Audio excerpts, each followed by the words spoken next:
علیکم، میں امداد سومرو۔ ارشد شریف شہید کے قتل کا معاملہ ہے اور معاملہ ہے نواز شریف کے خاندان کی واپسی کا۔ وزیر اعظم شہباز شریف صاحب کے صاحبزادے سلمان شہباز پاکستان کے لیے واپسی کا سفر شروع کر چکے ہوئے ہیں۔ لندن سے سعودی عرب پہنچے اور اس کے بعد وہ پاکستان آئیں گے، اور اس کے ساتھ ہی نواز شریف کی واپسی کی درخواست جو ہے، واپسی کے لیے ضمانت کی درخواست، وہ بھی تیار کی جا رہی ہے اور وہ بھی عدالت میں کسی دن دائر کر دی جائے گی۔ آئندہ کچھ دنوں کے اندر وہ سامنے آ جائے گی۔ اچھا، یہ دونوں معاملات ارشد شریف کا اور نواز شریف کے خاندان کا، ظاہر ہے دونوں معاملات الگ الگ ہیں، لیکن ان کا جو ایک قدر مشترک ہے دونوں میں، وہ ہے پاکستان کے اندر نیوٹرل کمان جو آئی ہے، یا فوج کے ادارے کا جو اے پولیٹیکل ہونا ہے، اس کے ساتھ دونوں کا تعلق ہے۔ لہٰذا ارشد شریف صاحب کے قتل کا معاملہ جو ہے، اس نے بھی اب جو تحقیقات، تفتیش اور عدالت کے اندر اس میں بھی سپیڈ آ گئی ہے، اس میں بھی تیزی آ گئی ہوئی ہے، اور شریف فیملی کی واپسی میں بھی تیزی آ گئی ہوئی ہے۔ تو پہلے جو آج ہوا ہے سپریم کورٹ آف پاکستان میں، دوسری سماعت تھی، بلکہ پہلے دن کی کہہ لیں، کل تو سو موٹو کے اوپر نوٹسز وغیرہ تھے، اور عدالت نے کل بھی حکم جاری کر دیا ہوا تھا FIR درج کرنے کا، کہ ارشد شریف کے قتل کی FIR جو ہے وہ پاکستان میں درج کی جائے۔ اسلام آباد پولیس کو یا وزارت داخلہ کو حکم جاری کر دیا گیا تھا، اور رپورٹ منگوا لی گئی تھی، جو فیکٹ فائنڈنگ ٹیم گئی تھی IB اور اپنا FIA کے 2 افسران پر مشتمل، کینیا گئی تھی، دبئی گئی تھی۔ اس ٹیم نے جو رپورٹ بنائی تھی، وہ رپورٹ طلب کی گئی تھی، وہ رپورٹ بھی آج سپریم کورٹ میں پیش کر دی گئی ہے۔ 592 صفحات کی رپورٹ ہے۔ اس کے علاوہ ارشد شریف صاحب کی والدہ کا اپنا خط انہوں نے سپریم کورٹ میں پیش کیا۔ اس میں انہوں نے اپنے بیٹے کے قتل کے ملزمان کو نامزد کیا ہوا ہے۔ وہ ان کا حق ہے، وہ کسی کو نامزد کرنا چاہیں، کسی کو نہ کرنا چاہیں، اور اس کے بعد انویسٹیگیشن کرنا اداروں کا اور پولیس کا حق ہوتا ہے، کام ہوتا ہے کہ وہ انویسٹیگیشن کریں۔ تو بہرحال تو آج جو ہوا، کل جو ہوا، سپریم کورٹ آف پاکستان کے احکامات کے مطابق کل شام کو رمنا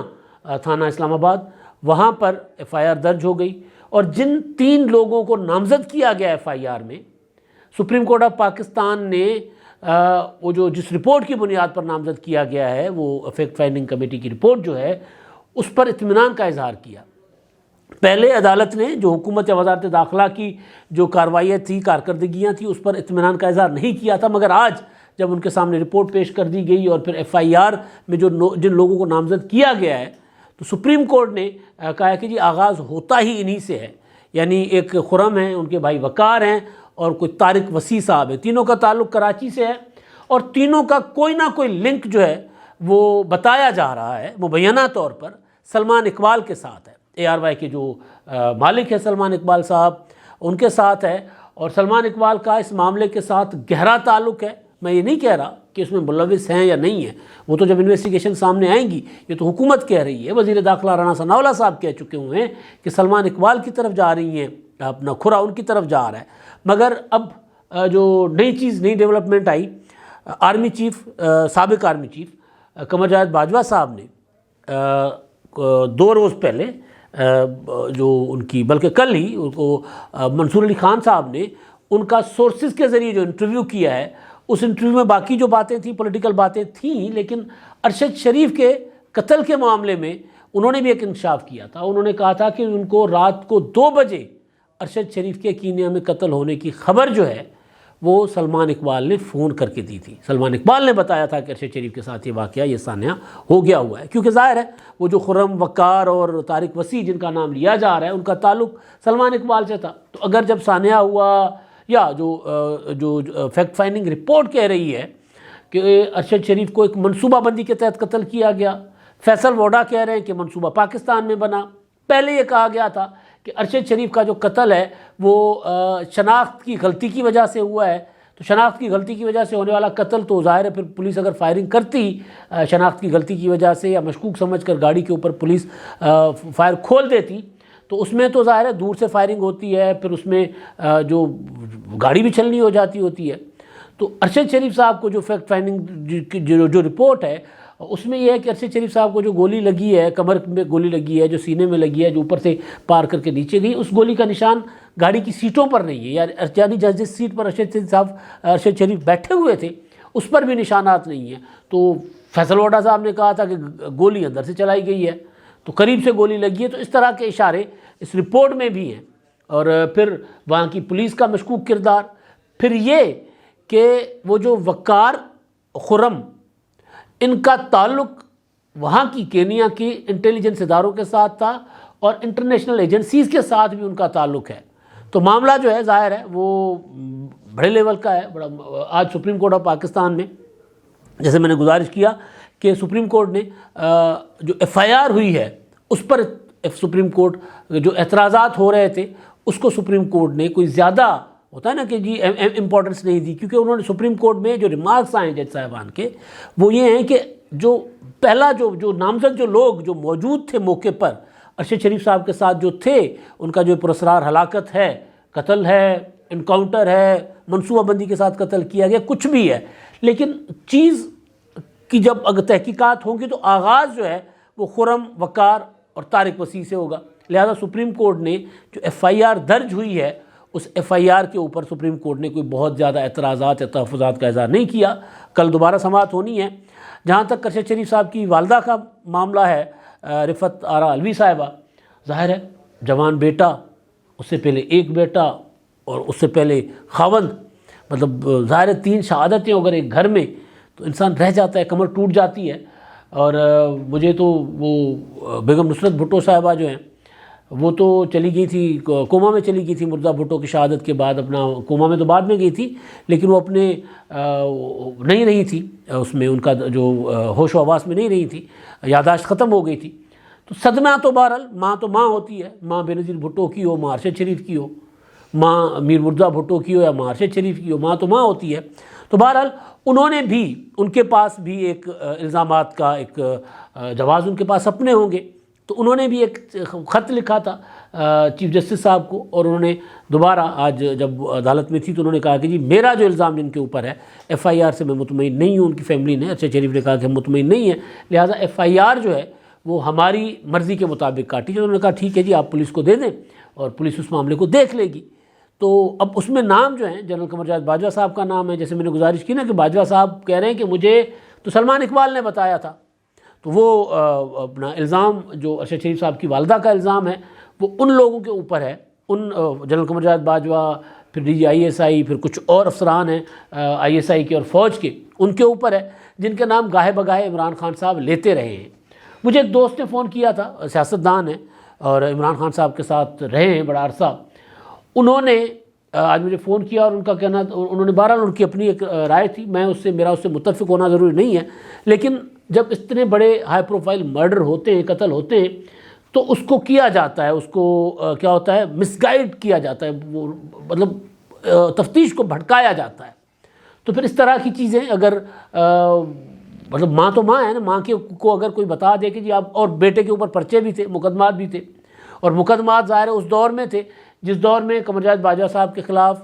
بات کرنا یا فوج کے کردار، سیاسی کردار پر بات کرنے پر جگہ جگہ مقدمات بن جاتے تھے، تو ان کے پاس ایک گراؤنڈ تھی، ان کو، اور اس گراؤنڈ کو ممکن ہے کہ وہ خود سمجھتی ہوں، یا پھر وہ جو میرے دوست تھے سیاستدان وہ یہ کہہ رہے تھے کہ ان کی والدہ سے جو کروایا گیا ہے درخواست میں نام ڈلوا کر کیس خراب کرنا، ہم سندھی میں کہتے ہیں کہ خون لوڑھے چھڑنا، یعنی خون جو ہے وہ رائگاں کر دینا، ضائع کر دینا، یعنی انصاف نہ ہو جس خون کا، تو وہ اس طرف معاملہ جو ہے وہ لے کر جانے کی جو کا خدشہ ہوتا ہے۔ اگر بغیر کسی تحقیقات اور تفتیش کے اگر آپ کسی کو یہ کہہ دیں کہ جی فلاں فلاں فلاں آپ کے ملزم ہیں تو پولیس ڈسٹریکٹ ہو جاتی ہے، ظاہر ہے۔ تو بہرحال وہ والدہ ہیں، وہ جو ان کی تسلی ہونا سب سے زیادہ ضروری ہے، ان کا اطمینان ہونا سب سے زیادہ ضروری ہے۔ میں نے حساس اس لیے کہا کہ معاملہ حساس فیز میں داخل ہو چکا ہوا ہے کیونکہ آج سپریم کورٹ نے جے آئی ٹی بنانے کا بھی آرڈر جو ہے وہ پہلے بنی تھی جے آئی ٹی، لیکن سپریم کورٹ نے جے آئی ٹی بنانے کا آرڈر کیا ہے کہ اس میں I S I, I be کے لوگ بھی شامل ہوں۔ پہلے جب یہ فیکٹ فائنڈنگ کمیٹی بنائی گئی تھی قتل کے فوراً بعد تو اس میں آئی ایس آئی کے نمائندے بھی شامل تھے، مگر واپس لے لیے گئے تھے، اور ڈی آئی ایس آئی نے کہا تھا کہ جی ہم نے وہ خود واپس لیے تھے تاکہ ہمارے اوپر الزام ہے تو ہم اپنے ادارے سے کوئی بندہ نہیں دیں گے تاکہ تحقیقات کے اوپر کوئی انگلی نہ اٹھے۔ آج سپریم کورٹ نے فیکٹ فائنڈنگ کمیٹی کی رپورٹ دیکھنے کے بعد خود آرڈر کیا ہے کہ اس میں آئی ایس آئی کے جو افسران کو بھی شامل کیا جائے، اور ایسے افسران ہوں جو کم از کم اپنے جو ان کے جو افسران ہیں جن کے اوپر الزامات لگ رہے ہیں ان کے وہ اثر میں نہ ہوں، ان کے ماتحت نہ ہوں، تاکہ وہ انویسٹیگیشن پراپر کر سکیں، تاکہ وہ اپنے باس تو ان کا نہ ہو نا، تاکہ وہ باس نہ ہو، تاکہ ان افسران سے جا کر پوچھ گچھ بھی کر سکیں، تفتیش بھی کر سکیں۔ تو معاملہ میں نے اس وجہ سے کہا کہ حساس اس میں داخل ہو گیا ہے، اب تحقیقات اور تفتیش ہوں گی تو اس میں ظاہر ہے اطمینان تو ہونا چاہیے ان کے خاندان کا، تو وہ ہوتا ہے یا نہیں ہوتا۔ جہاں تک عمران خان صاحب کا معاملہ ہے، تحریک انصاف کا معاملہ ہے، انہوں نے تو وہی کیا تھا، لیٹس پلے ود اٹ، تو ان کا میرا خیال ہے پلے ود اٹ کا ٹائم گزر چکا ہے۔ وہ اب کسی بھی معاملے کے ساتھ اس طرح سیاسی طور پر کھیلنے کی پوزیشن میں نہیں رہے۔ وہ کھیلنے کی پوزیشن میں کیوں نہیں رہے وہ میں آپ کو کل اپنے اگلے ولاگ میں بتاؤں گا، کیونکہ وہ معاملات اب عمران خان صاحب کے ہاتھ میں نہیں رہے جس طرح پہلے ہوتا تھا نا۔ عمران خان صاحب کسی بھی چیز کو بات کا بتنگڑ بنا دیتے تھے، کسی کے اوپر بھی الزامات لگا دیتے تھے، کچھ بھی کہہ دیتے تھے، اور میڈیا سارا دن چلاتا بھی رہتا تھا اور کوئی عمران خان صاحب سے پوچھنے والا نہیں ہوتا تھا۔ اب وہ صورتحال نہیں ہے۔ اب خان صاحب جو ہیں ان کو سنبھل کر بات کرنی پڑے گی، کیونکہ ان کے صدر علوی صاحب نے بھی ان کو خود ہی بتا دیا کہ جی عمران خان صاحب اب وہ دن نہیں ہیں، وہ معاملات نہیں ہیں، لہٰذا بہتر یہی ہے کہ آپ سوچ سمجھ کر بولیں اور فوج کے ادارے کی طرف آپ انگلیاں نہ اٹھائیں۔ والدہ ہیں، وہ ان کے بیٹے گئے ہیں، انہوں نے درخواست دے دی ہے، ان کا قانونی حق ہے، قانونی رائٹ ہے، وہ کہتی ہیں کہ جی میں ان کے اوپر FIR درج کروانا چاہتی ہوں۔ پھر وہ پولیس تفتیش کرے گی، اور تفتیش کر کے پولیس اگر دیکھے گی کہ جی ہاں جو والدہ ہیں ارشد شریف صاحب کی رفعت آرا صاحبہ، اگر وہ جن کو نامزد کر رہی ہیں وہ واقعی مشکوک ہیں، وہ ملوث ہیں، ہو سکتے ہیں، تو پھر پولیس FIR میں ان کو کر دے گی، اپنا نام شامل کر کے مقدمہ چلا لے گی۔ اگر پولیس کو لگے گا کہ نہیں الزام کوئی ثابت نہیں ہو رہا انویسٹیگیشن میں، تو پولیس انویسٹیگیشنز میں جو نام ہوتے ہیں ان کو نکال بھی دیتی ہوتی ہے، یا پھر عدالتوں سے وہ بری ہو جاتے ہیں۔ تو معاملہ براہ راست متاثر فریق تو ہے ان کی والدہ یا ان کی فیملی۔ عمران خان صاحب اس معاملے میں جو سیاست کرنا چاہ رہے تھے، اگر حالات کچھ اور ہوتے تو پھر آج بھی عمران خان صاحب سیاست کر رہے ہوتے، لیکن آپ دیکھیں کل سے یہ معاملہ چل رہا ہے اور عمران خان صاحب نے اس معاملے پر اس طرح بات نہیں کی، ورنہ نام لے لیتے، الزام لگا دیتے، کیونکہ میسج بڑا تگڑا گیا، سخت گیا ہوا عمران خان صاحب کو۔ اچھا، اب کیونکہ معاملہ ہے نا نیوٹرلٹی کا، اے پولیٹیکل ہونے کا، ادارے نے کہا ہے کہ جی ہم اے پولیٹیکل ہو گئے، لہٰذا ہمارے اوپر کسی قسم کی کوئی تنقید نہ کی جائے، ہم وہ برداشت نہیں کریں گے۔ تنقید کی جائے، الزامات نہ لگائے جائیں، ہم وہ برداشت نہیں کریں گے۔ اگر آپ کے پاس کوئی ثبوت ہیں تو آپ سامنے لے کر آئیں۔ تو اچھا، جب اب اے پولیٹیکل ہو گیا ادارہ، تو پھر جو ادارے کے پولیٹیکل ہونے کی وجہ سے متاثر ہوئے تھے، جو جلاوطن ہو گئے تھے، جن کی عدالتیں اپنا ضمانتیں جن کی نہیں لے رہی ہوتی تھیں، اب ان کی واپسی شروع ہو گئی ہوئی ہے۔ کل کہا تھا ایاز صادق صاحب نے کہ نواز شریف صاحب جو وہ جنوری میں آ جائیں گے پاکستان واپس۔ میری انفارمیشن ہے کہ نواز شریف صاحب جنوری کے آخر میں یا فروری کے آغاز میں پاکستان واپس آئیں گے، لیکن پہلی قسط کے طور پر ہوتا ہے نا کہ بھائی ٹیسٹر مارا جاتا ہے، بمبو مارا جاتا ہے نا سسٹم کو۔ تو بہرحال نواز شریف صاحب تو ایک دودھ کے چلے، تو انہوں نے تو مطلب اعتبار نہیں کرنا اس طرح کہ جی وہ خود آ کر پھر سلاخوں کے پیچھے چلے جائیں۔ تو نواز شریف صاحب نے اپنے بھتیجے وزیر اعظم شہباز شریف صاحب کے بیٹے سلمان شہباز صاحب کو پاکستان بھیج دیا ہوا ہے، کیونکہ وہ بھی پاکستان سے مفرور قرار دیے ہوئے ہیں، اور مفرور قرار دیے ہوئے انہوں نے ان کے اوپر جو مقدمات بنائے تھے ایسیٹس ریکوری یونٹ کے، مفرور ہے نا وہ بھی۔ اب شہزاد اپنا کیا نام تھا ان کا، شہزاد اکبر صاحب انہوں نے مقدمات بنائے ہوئے تھے، تو عدالتوں نے ان کو احتساب عدالتوں نے ان کو مفرور قرار دیا ہوا تھا، بلکہ ان کی پراپرٹیز وغیرہ نیلامی تک معاملات چلے گئے ہوئے تھے۔ لیکن بہرحال تو وہ واپس آ رہے ہیں، جدہ پہنچ چکے ہوئے ہیں، اور ممکن ہے کہ آج یا کل وہ پاکستان میں ہوں گے، اور انہوں نے اپنی حفاظتی ضمانت جو ہے وہ دائر کر لی ہوئی ہے، اسلام آباد ہائی کورٹ میں درخواست ان کی پہنچ گئی ہوئی ہے، تو وہ حفاظتی ضمانت مل جائے گی، کیونکہ وہ سزا یافتہ نہیں ہے، تو جا کر عدالت میں سرنڈر کریں گے تو ان کو حفاظتی ضمانت مل جائے گی۔ لیکن یہ ہے ٹیسٹر، یہ بمبو مار رہے ہیں۔ اصل واپسی ہوگی نواز شریف صاحب کی۔ مریم نواز صاحبہ کی واپسی ابھی فوراً نہیں ہونی، مریم صاحبہ کے ہیلتھ کے ایشوز ہیں، ان کے کچھ سرجریز ہونی ہیں، تو وہ سرجریز کے پروسیجر مکمل کرنے کے بعد الیکشنوں سے کچھ عرصہ پہلے، یعنی یہ بھی نہیں ہے کہ بہت زیادہ لمبا عرصہ رہیں گی، لیکن میاں صاحب کے بعد ان کی پاکستان واپسی ہوگی۔ اور نواز شریف صاحب میرا خیال ہے نہیں چاہ رہے کہ وہ پاکستان دونوں، ابھی بھی وہ بمبو مار رہے ہیں نا، کہ دونوں باپ بیٹی ایک ساتھ آ جائیں 2018 کی طرح اور دونوں جیل میں چلے جائیں اور پیچھے ان کی سیاست کرنے والا کوئی نہ ہو، ان کی پارٹی کو چلانے والا کوئی نہ ہو، تو نواز شریف صاحب یہ رسک نہیں لے رہے۔ تو نواز شریف صاحب کی ضمانت کی درخواست جو ہے، حفاظتی ضمانت، راہداری ضمانت، کیونکہ وہ سزا یافتہ ہیں، وہ مفرور بھی قرار دیے ہوئے ہیں، تو ان کے لیے ضروری ہے کہ ان کی جو اپیل، ایون فیلڈ ریفرنس والی اپیل ہے، وہ اسلام آباد ہائی کورٹ میں لگی ہوئی ہے، تو وہ سنی تب جائے گی کہ وہ جب خود آ کر سرنڈر کریں گے عدالت میں۔ تو میاں صاحب جو ہیں وہ عدالت میں سرنڈر کرنے سے پہلے راہداری ضمانت چاہتے ہیں، اور جب عدالت آئیں تو وہ پلی لیں گے کہ جی دیکھیں جس کیس میں مجھے اور میری بیٹی کو سزا ہوئی تھی، اس کیس میں ثابت ہو گیا کہ اس میں سابق ڈی جی ISI فیض حمید نے عدالتوں کو پریشرائز کر کے ہمیں سزائیں دلوائی تھی، تو وہ ثابت ہو گیا، میری بیٹی جو ہیں وہ تو اپنا بری ہو گئی ہیں، میرے داماد بری ہو گئے ہیں، تو لہٰذا مجھے بھی ضمانت دی جائے۔ تو نواز شریف صاحب جب راہداری ضمانت لے کر آئیں گے اسلام آباد، اور کوشش ان کی یا ان کی خواہش یہ ہے کہ اسلام آباد آتے ہی پہلی پیشی کے اوپر ہی ان کی جو سزا ہے وہ معطل ہو جائے اور وہ ضمانت پر رہا ہو جائے۔ تو یہ سارا بندوبست نواز شریف صاحب کر رہے ہیں، اور اس بندوبست کے لیے نواز شریف صاحب کو